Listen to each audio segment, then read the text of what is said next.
because for some reason people actually fake these kind of things, not sure why. You can see the date and everything right there if it wants to focus.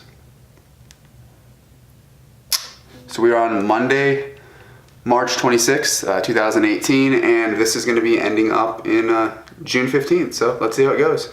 What's going on, everybody? Tom here with Keto Lifestyle, and today is episode 2 of the Keto Summer Shredding, and I'm happy with what you just saw, but I'm also a little bit not.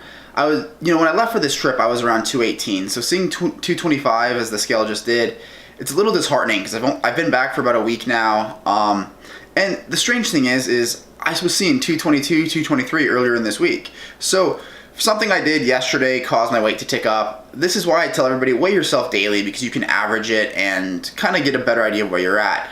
Unfortunately, I was really hoping to be down to that 218 mark when I left at by the start of this week, and that just didn't happen. But at the same time, I can't complain about progress. I know what's on my body is not all extra fat. I wasn't gone that long. I did a ton of walking, and yeah, I wasn't eating that great, and I had a fair bit of Guinness.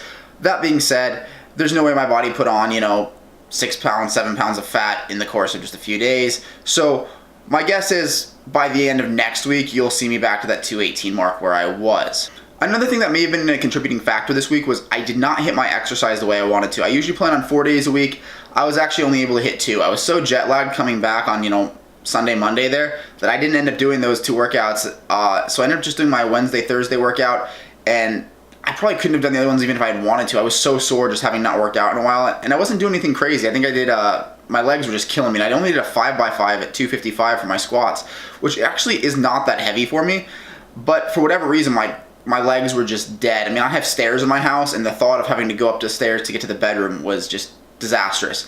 That being said, I'm back on the track now. I just hit a workout in this morning, so my chest day is done. I'm on track to do my 4 this week. I still haven't added any cardio, and that's kind of a challenge for me because when I see numbers not moving the way I want to, my first instinct is drop the calories, cut the increase the cardio.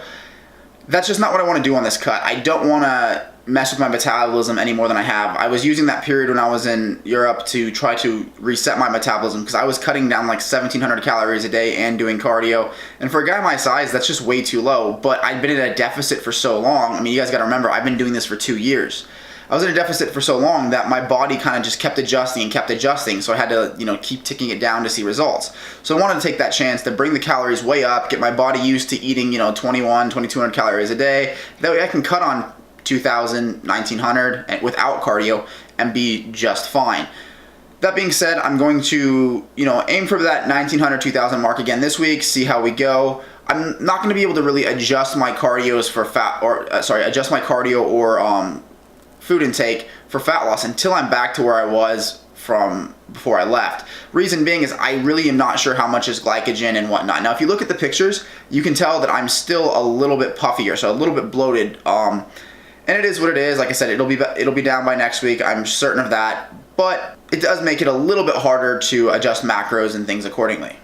So obviously, I wish this week had gone a little bit better. And in some ways, I think it kind of went wrong to where I think I may have messed up along the way to where I just wasn't hitting my macros like I should have been, or I ate something that, I didn't read the ingredients on.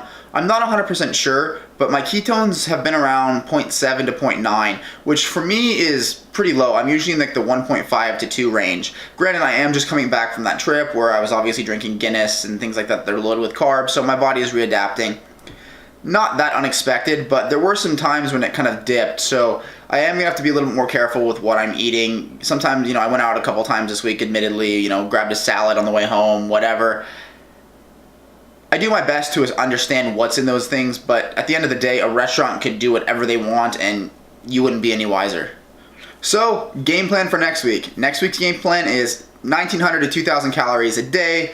I'm actually going to weigh myself daily and record it on a chart so I can show you guys that, you don't just have to take my word for it that I weighed 222, 223 earlier this week. I can physically show you on the chart what I'm weighing in at every day. I'm going to keep track of my macros, and maybe we'll even go through those. But as it stands right now, I'm still doing 75% fat, 20% protein, 5% carb.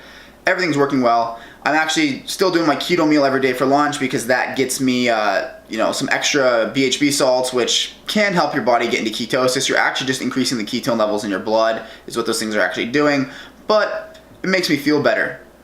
it gives me a little bit more energy, things like that. So that's great for the adaptation process.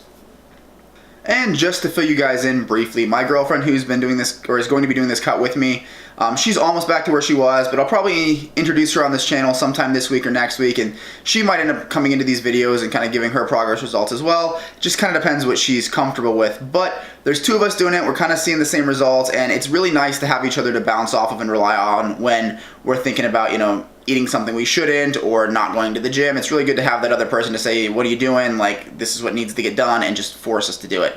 Because you guys always gotta remember, nothing works if you don't.